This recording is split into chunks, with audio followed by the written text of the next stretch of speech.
6, 5, 4, 3, 2, 1. Happy New Year. Blast off. That's pretty cool. Okay. Yeah. Trevor out here did a key DJs and producing music. That's cool. We should get a theme song then. Just walk around, just whip it out when I walk into buildings. Make it your ringtone.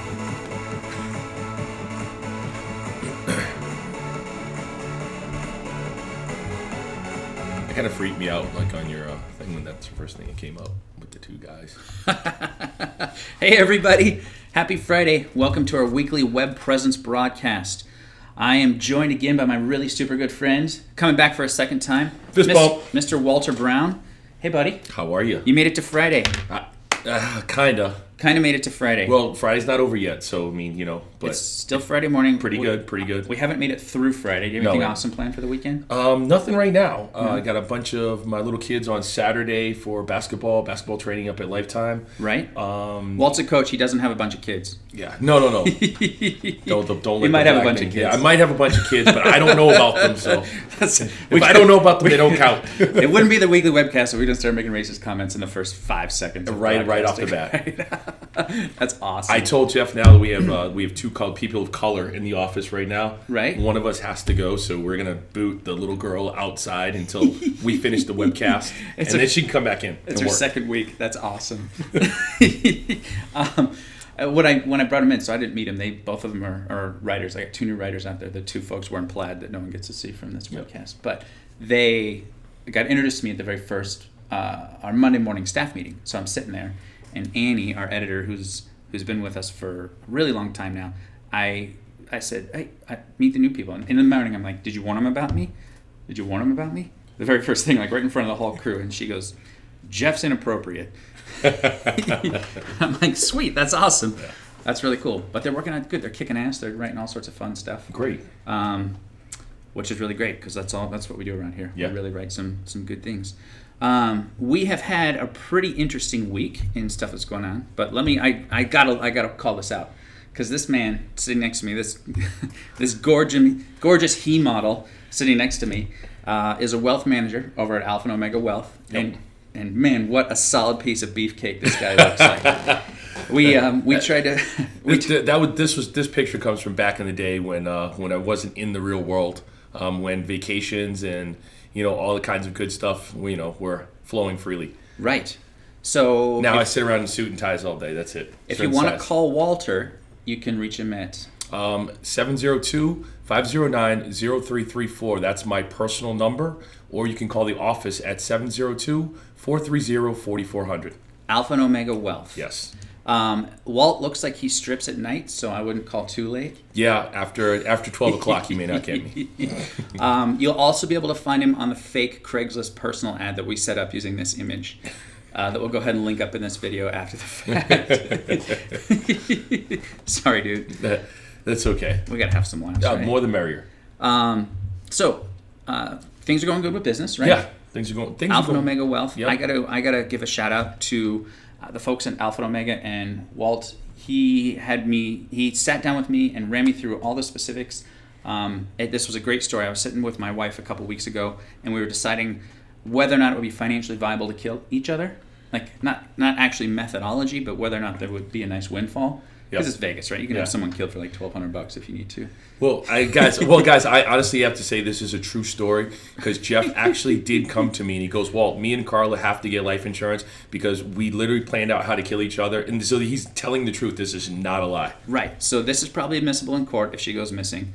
But this is the kind of relationship that Carla and I have. We were sitting around and we're like, God, it really doesn't make sense to kill each other right now. Let's up our life insurance. Sure. So we call Walter. He's got the process going for us. I'm really pretty excited. Life insurance is super, super complicated. The thing is, Jeff, it either seems really complicated to people or very simple.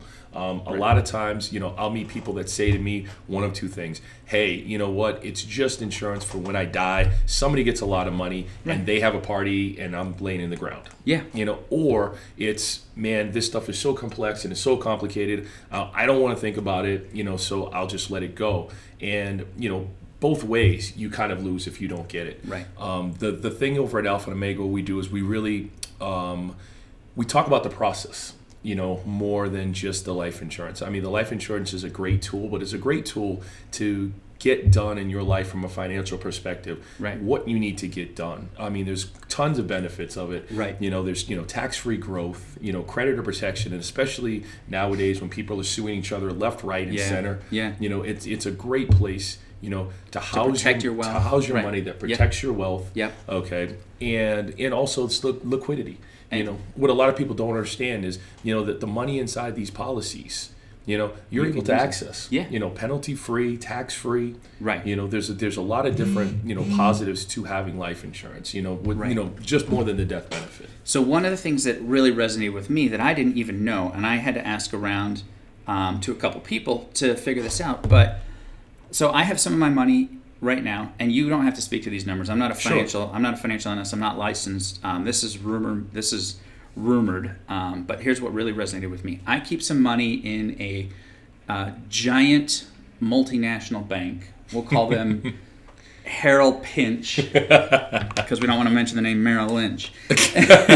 and we, the returns have been, really pretty boring. Yep. Nothing special. Sure. If we're netting, 3%, it's a good year. Yeah. But with the life insurance investment vehicles that Walter has the ability to invest you in, a lot of those fees that are hidden don't come into play. So when I asked around and I did my own due diligence and stuff, and again, I'm not going to hold you to these numbers, Yeah. but a buddy of mine, mutual buddy named David, said, when you sit down and you crunch the numbers on this, there's really no fees to manage that money. It's actually earning interest, and you can use it for stuff because it's liquid, but without the additional fee structure that you're paying to Harold Pinch, sometimes you're making twice as much money in these different accounts. Now, I can't validate that. That was one man's opinion, and I've not checked it out. But here's what I want you to do. Call Walter. He'll run you through the specifics and give you all the details on what stuff is trending. Markets go up and down, but the really cool thing is you can see the same or better type of returns that you can see from investing, and you get a death benefit on top of it. Of course, and and the thing is, Jeff, it's what we tell people. The insurance, I want you to look at it as just a perfect vehicle. If you were going to go out and you're going to run a NASCAR race, would you go out and get one of those souped up Jeff Gordon NASCARs, or would you drive a Prius, a Toyota Prius? Of course you would go with the NASCAR, and that's what we do. I mean, that policy is your NASCAR. Right. How you run it and how we teach you how to run it, that's my job. That's our job at Alpha Omega Wealth, is to teach you to drive that car. Right. With the most precision that you possibly can to get the most out of it. Yeah. Okay. So I mean, like I said, there's a lot of different things we can do. The death benefit to us is just cake. Yeah. It is protection. I actually do care about you, and now that I know Carla and the kids, I care about them a lot more. So we're going to insure this guy for a lot. But That's seriously, funny. it's wait, whoa! Don't kill me because you don't get it. My kids get it. My wife gets it. But So no, anybody but there's watching this- but there's a lot of different advantages to it. Right. And we just love to show people what the wealthy and what big banks are doing. Cool. Right now Bank of America is one of the largest holders of life insurance in the country. They own about $20 billion worth of this stuff. Nice. So obviously they know something that we don't know. Cool. So that's good stuff. Yeah. That's good info. Let's not get too far into an insurance discussion. Let's not do because that. Where are we going? we can do a Q&A for insurance on one of these. This would be fun one time. Okay. And have people call in and ask a bunch of insurance questions. Sure. But this is the Jeff Radcliffe Show. You're the guest, not the host. So take it down a notch, brother. You remember how big I am, right, Jeff? That's true. So I was joking with Walter earlier. He's wearing a shirt and tie, and I'm wearing Lululemon today. You know what? I wish it was completely the opposite, because I actually got a Lululemon gift card for Christmas, and Nice. I have to go. Let's go shopping. Let's I get would out one love day. to. Yeah, that would be really Can cool. we hold hands? Can we? No? No. Oh, No. That's lame, dude. Not yet. So, now totally off topic. Let's move on to some of our segments in the show. But do call Walter. Please. What happened around the web this week? Some interesting things went down in the city. It goes down in the DM. What's the DM? Direct message? Yeah. You ever heard that song? I think, hang on. Going down in the DM. Yes. Going down. And I have a great story about that. DM. So I stopped listening. I always watch MTV every single morning. MTV. There's an MTV Hits channel. There's MTV3. There's MTV2. There's MTV Tres, the Spanish version. Oh, there you go. There's and then I like to wake up and listen to music in the morning. That's what I do. So I've always turned it to the music channels. Sure. That song came on MTV Hits, and there's so many curse words that the whole thing is. Yep. But sounds like I'm making a phone call with T-Mobile while I'm driving across Las Vegas. Hey, way to go building a new stadium and not fixing all your dead spots around town, assholes. Anyway, so I heard it. I heard it, and then I played it on Spotify once, and I got to hear it, and I liked it a whole bunch more. It's a great song. Yeah, it's truly a glimpse into the degenerating youth of our society and what goes down on your cell phones. So to that fact, I got asked to do a story for Channel 5 with my family about sort of some of the scary things about kids and social media. Sure. And there's like a line in that song that's Snapchat that pussy, that pussy, which is kind of scary. And I had a friend, he's got a 14-year-old son who got caught up in a text thread. And if you get added to a thread, you really can't get yourself out. Okay. You can block notifications, but you can't. And fortunately, my friend's son didn't say anything, but some of the other guys who were talking to girls were saying some really pretty inappropriate stuff. Sure. One of the girls' dads found it, threatened litigation, called the school. I mean, all this kind of scary stuff. Well, I really feel, Jeff, I mean, you talk about it every week. You talk about, the scary entity that we call the World Wide Web.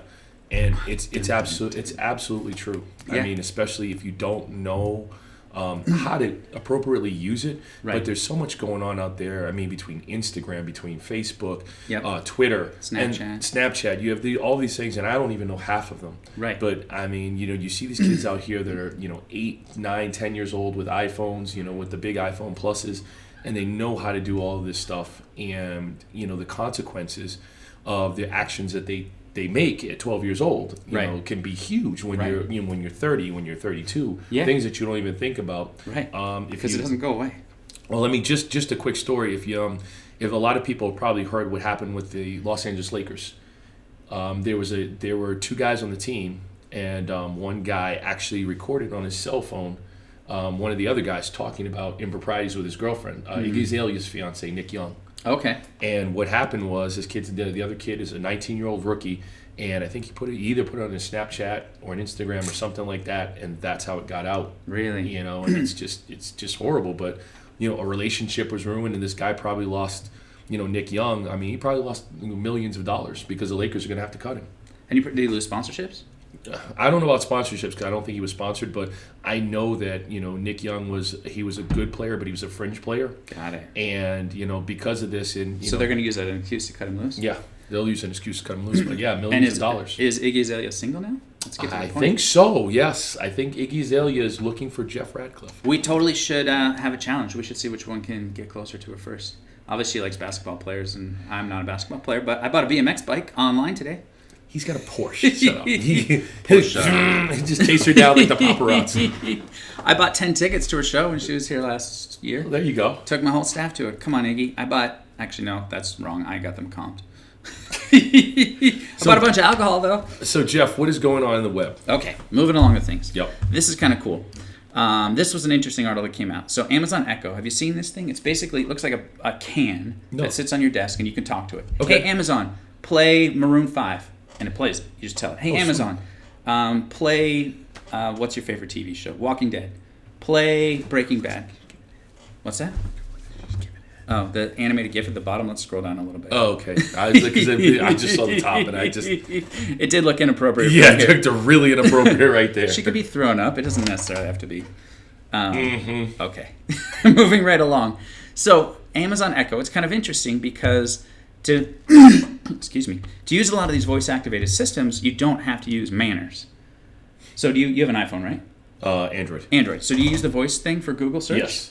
You don't ever say, Google, will you please give me directions to, Harold Pinch's office? Sure. You just say, Google, navigate to Harold Pinch. Yeah. Google, navigate to Alpha Omega West. Yeah. Google, navigate to Treasures. Now he's trying to get us all in trouble. So it's funny. So this article that came out, this guy's saying that Amazon Echo is teaching his kids how to be a-holes because they don't ever have. Okay. They don't learn manners. They're just used to polite. talking at this device, and it echoes out. And often it doesn't pause. It doesn't say thank you to perform another task. It's just demand, demand, demand, demand, demand. Yeah. And I've got kids, so this is something that I deal with. Every single time they're like, "Dad, I want more cereal." And I have to say, well, guess what I want? And they're like, manners, we know. Please, can I have cereal? Can I have more cereal, Dad? Cereal, dude, what a freaking rip-off cereal is. I can't believe how much damn cereal I go through. My kids, they're 5 and 6. They weigh like 40 pounds each. They probably eat a box of cereal every other day. That's why they weigh 40 pounds, because it's all cereal. I know, right? What do you suggest I feed them? Steaks for breakfast? I swear, though, I was over at Jeff's the other day, and Carla made this meal that was so freaking healthy that I think, just by looking at it, I got healthier. Yeah. Like, I lost like 3 pounds, like, looking at this. So that's interesting. So no wonder they have to eat cereal, because they fill up on salad at dinner, right? And they wake up and they're starving for carbs. Their brains aren't working and stuff. So the voice to text, or voiced interactive technology is really sort of teaching us to forego manners altogether. And one of the things that I see that bothers me still, but I'm sure I'll get used to it, is the smartwatches. When you're talking to someone and they just start checking their watch. For the longest time, traditional watches, when I show this, when you see me looking at my watch, it means, I'm disinterested in what I'm talking to you about. I'm looking to see if it's time for me to exit this conversation. So, when people start looking at their smartwatch, I'm like, oh, are we done? You not staying with? And they're no, I just got a text. I just got this. So it took a long time for this to become not rude, right? Sure. When we're talking and looking at stuff on our cell phones. But now, I don't know, the watch thing is sort of freaking me out still. But you know what, Jeff? But even to go further than that, I think, when I go to most of my meetings, okay, or if I'm even now in an office meeting, I usually either leave my phone in the other room, right? Okay, or I leave it in my pocket. Yeah. I'm not a doctor. I'm not Carla. And I'm not some type of crazy lawyer. If I don't answer a text right away, nobody's gonna die. Right. Okay. I really truly believe that when you are in a business meeting, or even when you're talking to somebody and speaking to manners, right, that I think it's completely rude when somebody just pulls out their phone and just starts right in the middle of my sentence. And I'm like, well, obviously I'm not that interesting to you. The worst thing that happened to Walt for not answering a text in a timely manner was that this picture got used on this webcast. Hey, big boy. I wish I had abs like that. And just roll with it, man. No one knows you're wearing a shirt. There you go. I got abs like that. And if you have any follow-up questions, we're done with this conversation. But I think, or if you go, you're out and about and you see a bunch of friends sitting around at a dinner table. And I actually saw this one time.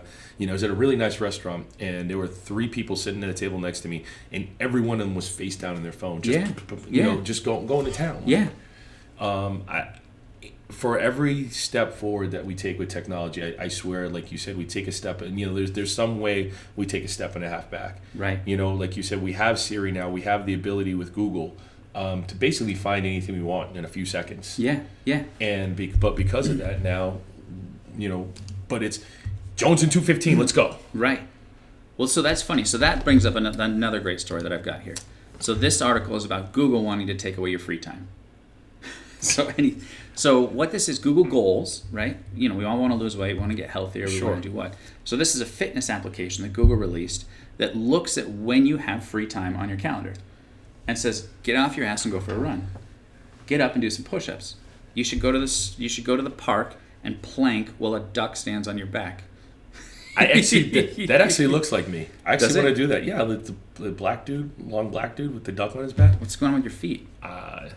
They're kind of little. I get big feet. So it was interesting. I mean, they pack it into your calendar. Now go work out. You've got spare time in your calendar. I don't know how you are. If I don't have meetings in my calendar, I got to sit there and do paperwork and do other things. Of course. I live and die by my Google Calendar. I think it's kind of a cool concept by Google. But as you were saying, we're just sort of letting this technology sort of it's running steer us. Yeah, it runs us now. And the thing is too, I mean,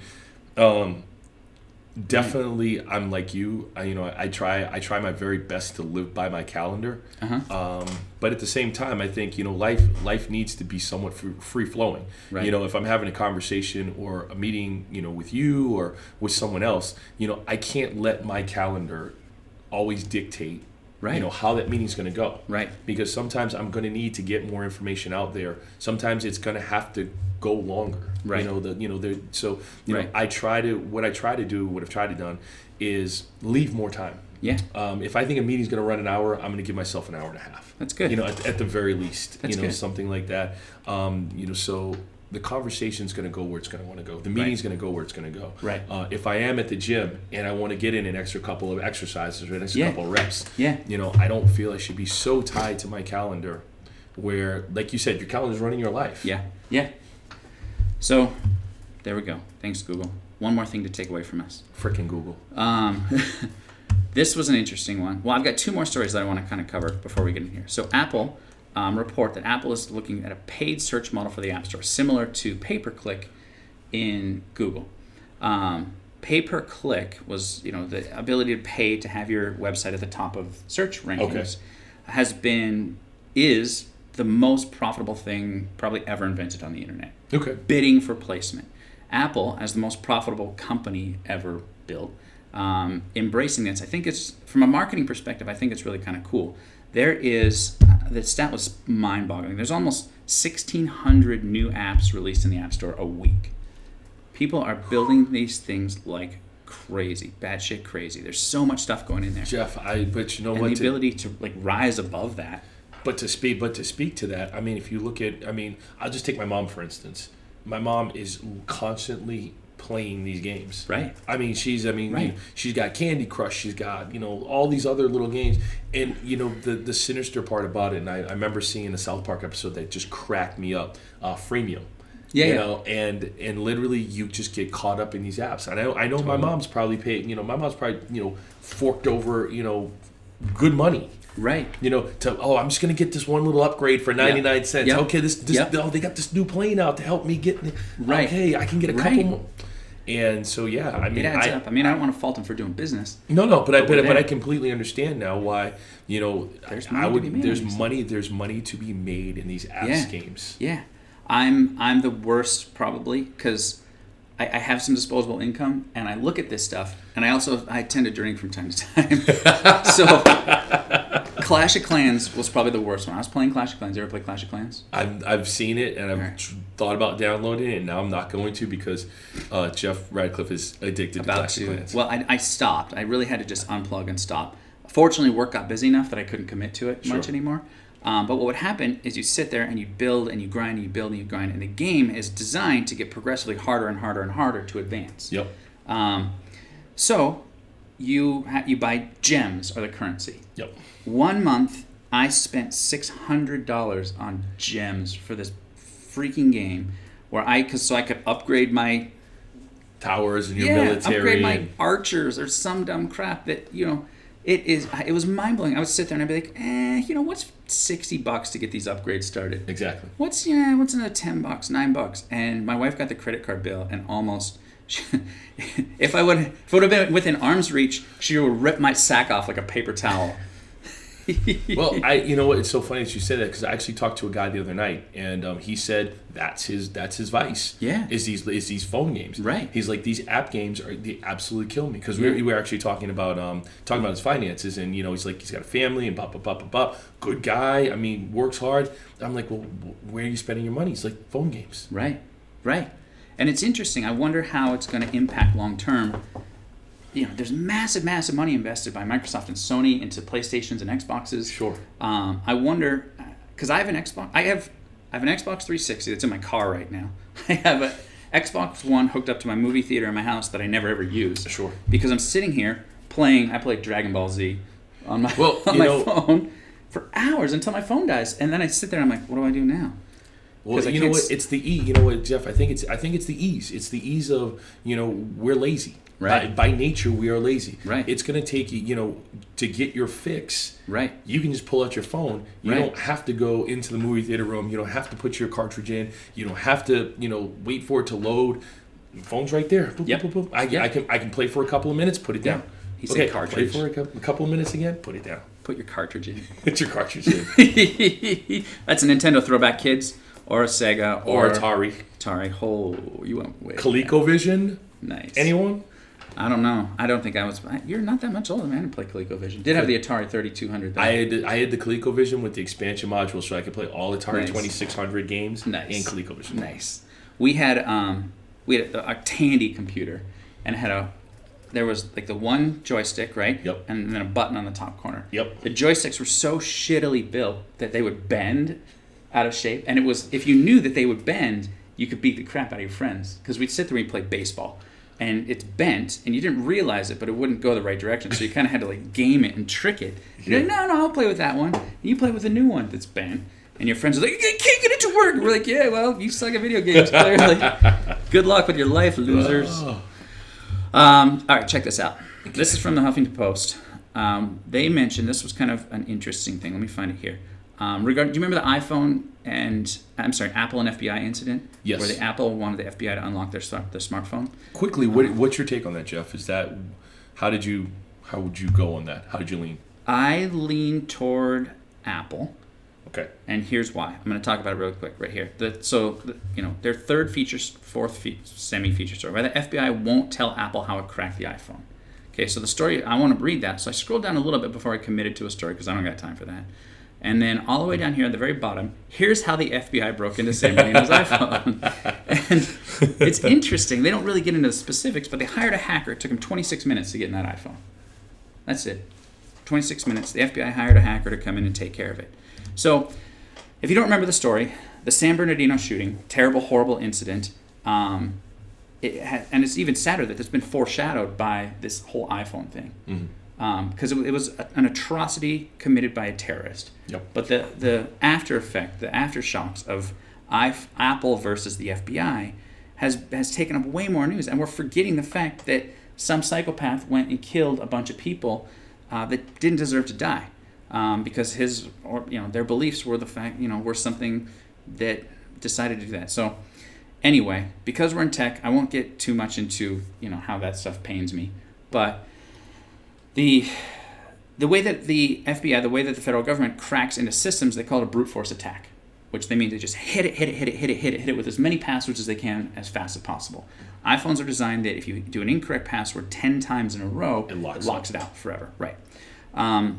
Since then, I did a couple episodes back, I went through and I found a dozen videos on YouTube that show you how to hack into an iPhone. I don't have time to try it, but they just go through. You can, and one of them was so simple. You say, Siri, because Siri will play when it's locked. Siri, what's the weather in Albuquerque? And then it opens the weather, and you click the weather settings, and you can set a new location, and then through that location, you actually set a contact in there, and then as you go through the contacts, you just hit the button, you're on the unlock home screen. Shut up. And it was a really pretty impressive video. I showed it on the show a couple weeks back. But clearly they figured out how to get into this phone. I watched a piece on, I think, MSNBC about this. No, I'm sorry, it was Last Week Tonight with John Oliver. Mm-hmm. And he was talking about this, and it makes sense. They're trying to stop crimes. But the reality is they referenced a police detective in New York City who was waiting on, they had something like 300 iPhones that they needed to open up. Yeah. And, it does create this sort of universal back key. And as secure as we want all these systems to be, encryption-wise, I mean, look at what happened with iCloud, right? They hacked it and all the celebrity nude stuff leaked out. Yeah. Remember the fappening? Well, the thing is, here's the thing, Jeff. I mean, you can probably speak to this more than me. Every time we create something, somebody's going to be on the other end creating a way to get through it. Yeah. And unfortunately, usually these people are just as smart, if not smarter, than the people that are creating the stuff. Right. Because there's more money in cracking than there is in the actual security. Yeah. So the joke that they made was that if you keep buying the newest and latest phone, you'll be secure for 6 months. Yeah. Before someone figures out how to hack into it. I don't know. It's an interesting dilemma. And I had a friend, and he would always pose the question. He said, would you give up all of your personal privacy if it meant that we could stop all the crime in the world? No one would ever get hurt, stabbed, killed, murdered, raped, kidnapped, if we could just be tracked all the time. But here's the thing. You know what? It really I think that depends on the person, because if you're a person that's got nothing to hide, if you're somebody who goes to church every day and doesn't beat their kids and doesn't drink and doesn't like pornography and eats healthy all the time, neither of us, Right. you're fine with that. Right. But I mean, do I really want people knowing maybe the 2 or 3 dirty secrets that I have? Yeah. The hardest thing to do is to eat McDonald's with one hand and beat your kids with the other while watching streaming erotica on your cell phone from a selfie stick that you've got crooked into your neck. Because I'm just gonna tell you, this dude has sent me some stuff on Instagram, and I'm just like, yeah, I'm not going over to his house after 11 o'clock. That's awesome. So the big story though on here was that Microsoft wants to let you know when the feds are snooping on your email. They have sniffer tech that will essentially let them alert you that the FBI is looking at your email. Or the federal government. I don't know if it's global federal governments or certain arms of the federal government. Sure. The fact that they have the ability to snoop email is something that we're not totally surprised. No. But Microsoft wants to let you know, hey, the feds are looking at your emails. By then, you've already sent the email, so if you've done anything nefarious, you're probably screwed. Anyway, but it's interesting, right? I think it's very interesting, but I mean, I think I would want to know what emails they're looking at and why. Okay, if Microsoft can tell us, hey, these are all of the emails they're looking at, right, then I think we as a society can say, okay, we understand why these 1/3 of these emails were being looked at. Right. We can see, hey, there was stuff in there that's definitely, that I wouldn't want out there. But now we can start to look at, okay, why are they looking at these emails? Yeah. What's their reasoning behind it? What's their logic? And then, as a society, we can call them on it and say, hey, there's no reason for you to be looking at these emails. Right. Why are you looking at them? Right. And if they can't give us a reason why, sure, then we can, I think, in a way, we can start to take back some of that freedom because now they're held accountable. Yeah. If nobody holds you accountable, then you're going to do whatever you want to do. But at the same time, you're right. But they have to be held accountable for what is considered legal and not legal. Exactly. And let's just take a little bit of a sidebar political discussion since we're heading that direction. Anyway. I can see it. We're going to talk about the use of marijuana for medical patients. Right? Okay. There's overwhelming scientific evidence that marijuana is a viable medicine that does more harm than hurt. But because of the laws that were passed back when Nixon was president, sure, marijuana is still considered a Class 4 controlled substance. Now, if I send an email to my buddy who might be a weed dealer and I say, hey, can you bring me an ounce next Thursday? I've broken the law. And he's broken the law. And the feds snoop that, and I go, I want to buy a little bit of grass so I can have a party, or maybe I have a legitimate medical condition and I'm not in a state where it's legal, but something like 75% of Americans don't have a problem with marijuana. It's just a throwback law, and the federal government then comes and issues a warrant to come check my stuff next Thursday, and I go to jail. I'm not a bad dude. I just want to smoke some grass. You know what? But Jeff, and the thing is, I completely understand that. Like I'm not. I would say this quick reference.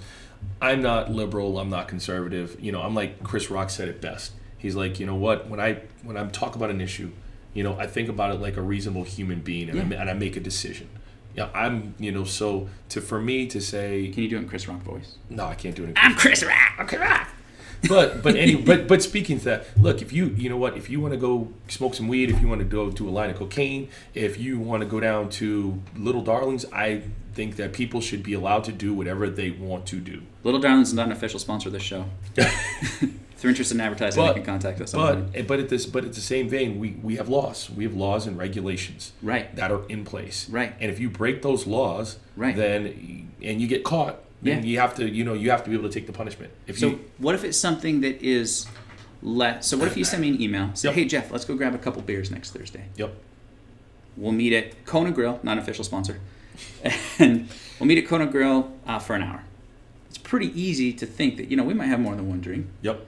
And, they don't know if, our body shape, our size, how alcohol is going to affect us. Sure. What if they just decide to follow us around and sit outside there and, we each have a Miller Lite over the course of an hour. Neither of us are going to be drunk. Yep. But they're going to pull us over and we're going to have to deal with, field sobriety tests, do, all this, anything that's out there. That could be a real... But in that vein, that's definitely an overstep because what we talked about in those emails, there's nothing illegal in there. Sure. Okay, and I'm quite sure when they go through the emails, and again, you can speak to this more than me. They look for certain keywords. I hope so, right? They're not reading the whole mail. They don't have time to read everybody's mail. Right. They're looking for certain keywords, and if there's an illegal keyword in there, okay, then fine, they may go through the mail. Right. But I mean, there's nothing. If I just sent you a text, hey Jeff, let's meet at Kona Grill.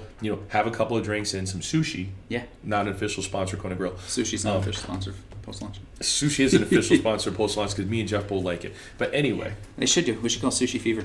But anyway, there's nothing there that's illegal. So there's no reason that they should be in our text messages or emails. Right. Now, if you said to me, "Hey Walt, you know what? Let's go. I just bought a half a bag of weed. Let's go out in the back and smoke." There's something illegal in there where they can get in, and I think they have a right to read that email. Do you? Okay. Yeah. Valid. Cool. So quit breaking the law, assholes. Because they're snooping on you. All right. We're going to pop into our little viral video segment. And this one is a special video for Walter. If you guys don't recall from the last thing, Walter played professional basketball for 13 years? 14. 14 years. Sorry. 13's unlucky for some. I apologize. That's all right. I knew it was in the preteens. Yeah. It was up in the teens. So he crushed it all the time. He's so old. He's so old. Old. So this was a video that went viral. I'm going to pull this one up. It had, I think it had, where are we here? 400,000 views since it got published on March 30th. And this is great. The name of the video is called Insane Slam Dunk.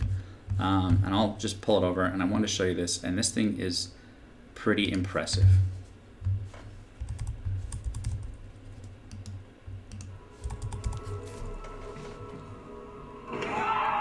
So it's too fast to be seen by the naked eye.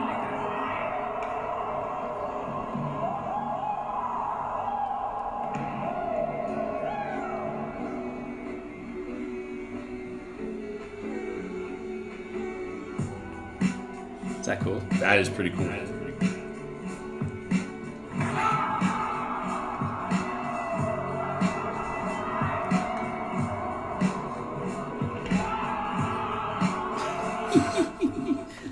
All right, so I want to go back to the very beginning and watch how fast this happens. You couldn't even see it. How crazy is that guy? Can you do that? No. Why not? Because I'm old. I have bad knees, bad back. You want to try? I mean, I could try. Could you do that back in your heyday when you were playing full time? See, the thing about like a dunk like that is just like somebody would have to tell you what they wanted you to do, and you have to practice it over and over and over again. Right. That's not something where I could see that and be like, oh, I'm just gonna go out there and do that, because there's a lot of like I said, technique that's gonna go into that certain dunk. Right. So probably with a lot of work, I probably could have gotten close. Do you think I could do it? I think if we lowered the rim to 7.5 feet and lower my weight, we lowered the rim to 7.5 feet. I taught you how to jump, and we worked on this for about 5 years. Right? You still couldn't do it. In 5 years, I'll be 42. Yeah, no, it's still gonna happen. Unfortunately, Jeff, I love you, but that's awesome. It's not on my to-do list anyway. But you know what we could do if like NBA 2K15, we could make you a character. Yeah. And we can make the character do that. I love it. We can make you a Jeff Radcliffe character. Perfect. Done. We will play video games instead of actually playing sports.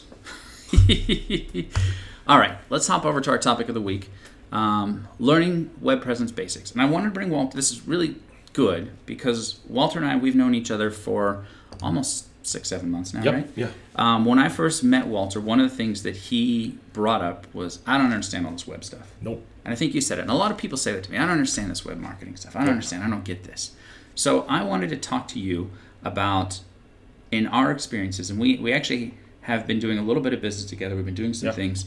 What are some of the tips? So I'm still going to call you an amateur. Oh, yeah. You're an amateur when it comes to understanding. But what are some things you could share with the audience that you've learned over the last 6 months when it comes to online marketing best practices? How can someone make themselves more visible? You know what, the biggest thing that I learned, Jeff, is it's a process. Right. You know, that, you know, you can't just jump in and be like, hey, I'm going to start on, you know, my Facebook, but I am not going to worry about, you know, where my page comes up Right. on, you know, on a Google search. Right.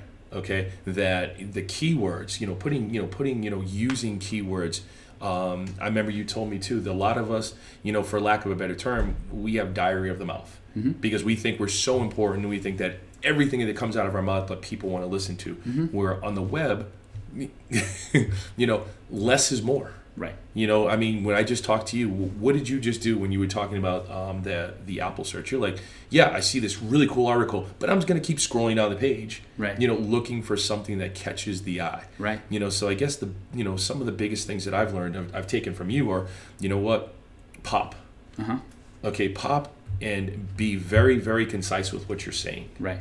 Okay, that there's multiple platforms that you need to hit Right. in order to be successful. You can't just say, hey, I'm just going to be on Facebook but not be on Twitter. Right. I'm just going to be on Instagram, but you know what? I'm going to leave these other two alone.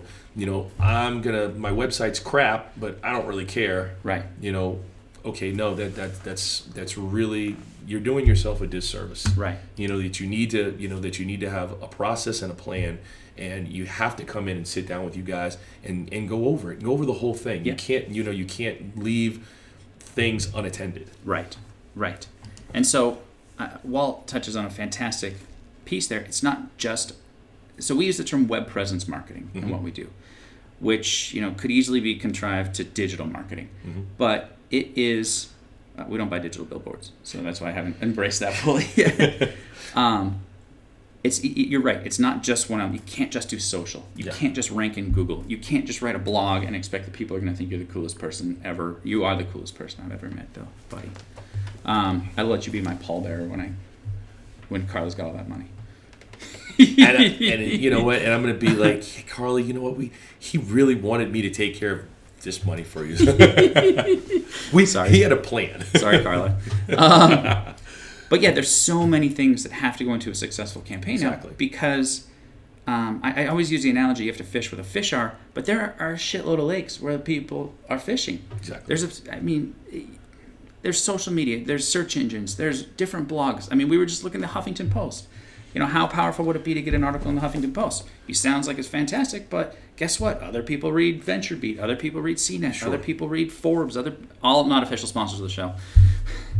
But I think too, Jeff, because the web is so massive and like you just said, there are so many different outlets. There's so many different search engines. There's so many different social media that a person can get overwhelmed. Yes. And what you can wind up doing is spreading yourself too thin. Right. If you don't understand where you need to be and how you need to be in those mediums. Right. Whereas when you come in and sit down with you, and you guys actually, you and Kirk went over this with me, and you put together a whole program where you're like, you know what, this is where you need to be. Right. Okay. This is how we're going to find you the people that we need to find you. Okay. Right. Once we find them, this is how we're going to connect with them. Right. And I didn't have to be on every single social media platform, but I did. You said I did need to be on Twitter. Yeah. I did need to be on Facebook. Yeah. I did need to be on Instagram. Okay, you've got those three now. Okay, Yep. let's optimize those three. Yep. And then as you get better and as you grow bigger, then we can start adding more branches to the tree of your social media presence. But I think a lot of people,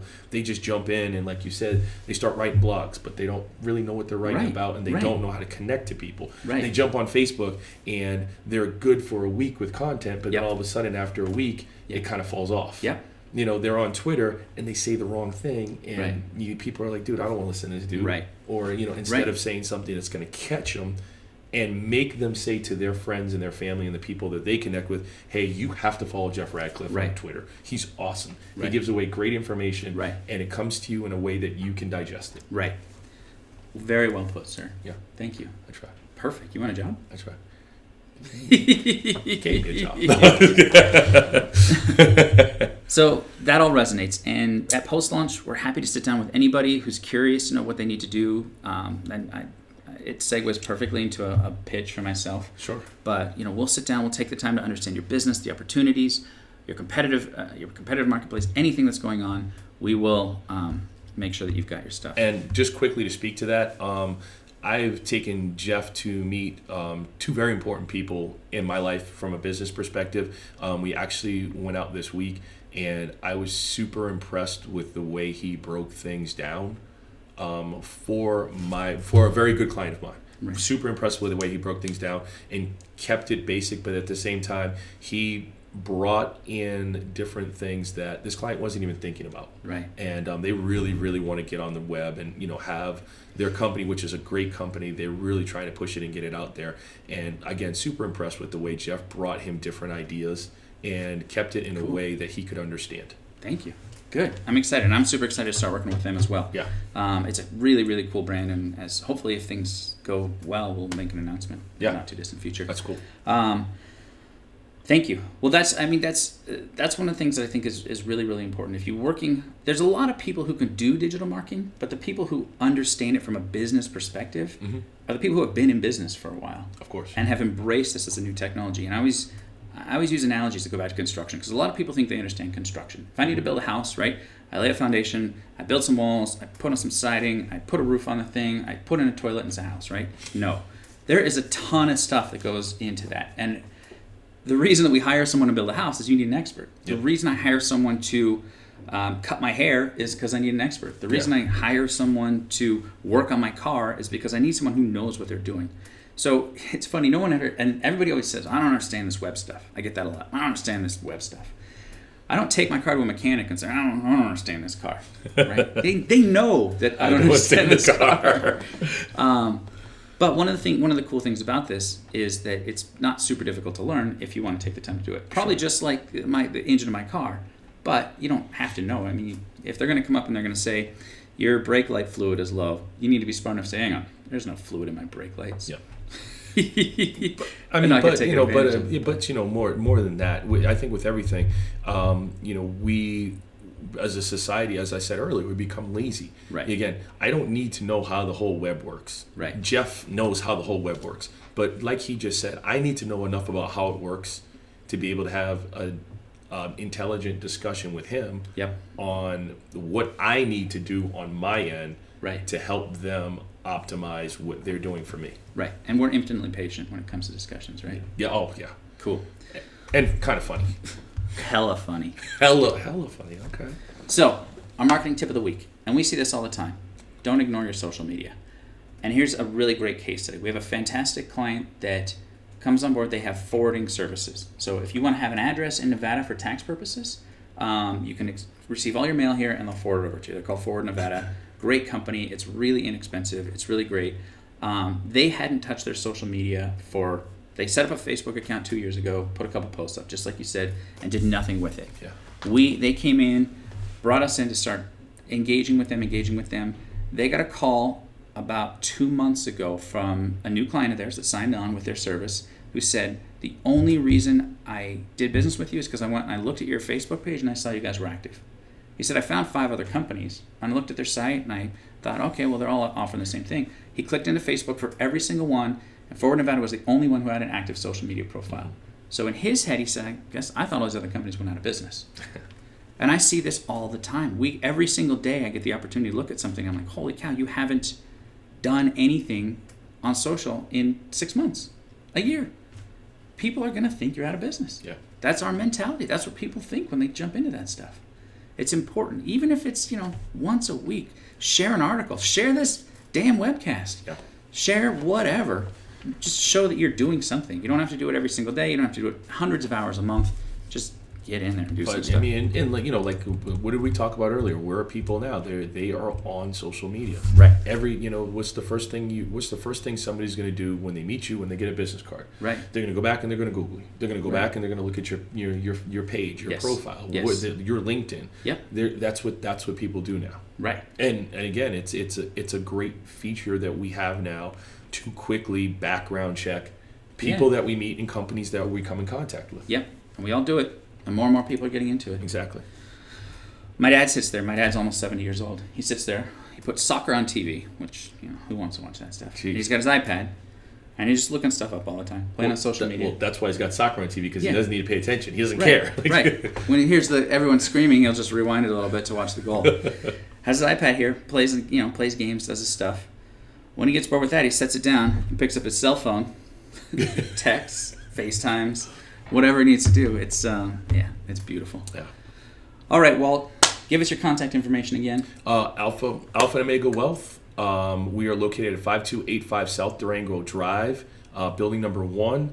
My personal cell phone is 702-509-0334, and the office number is 702-430-4400. And you can call me or the office to set up an appointment, sit down with us. We'll go through everything, and help you map out a plan. Similar to what Jeff does at Post Launch. Right. We'll map out a plan for you. We'll keep it very simple. Yep. And go from there.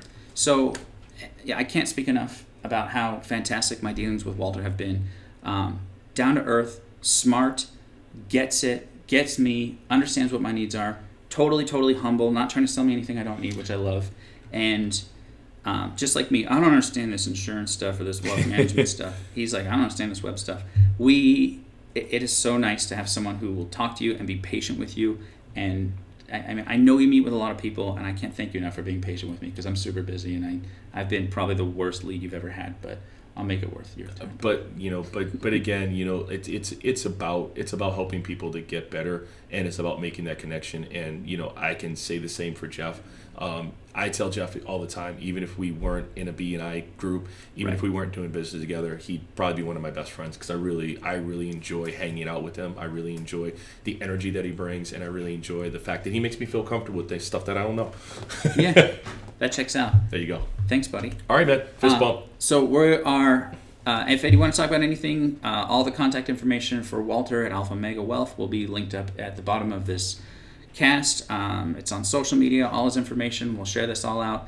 If you want to talk about anything going on in your business in the wide world of web marketing, give us a call at Post Launch, 702-800-2131.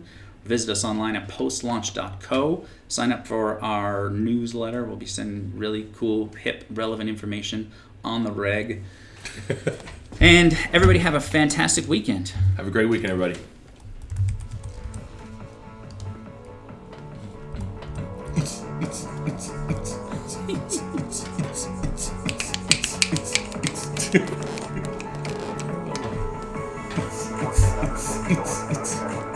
That's awesome. That's cool. Sometimes I have to click back to me doing this.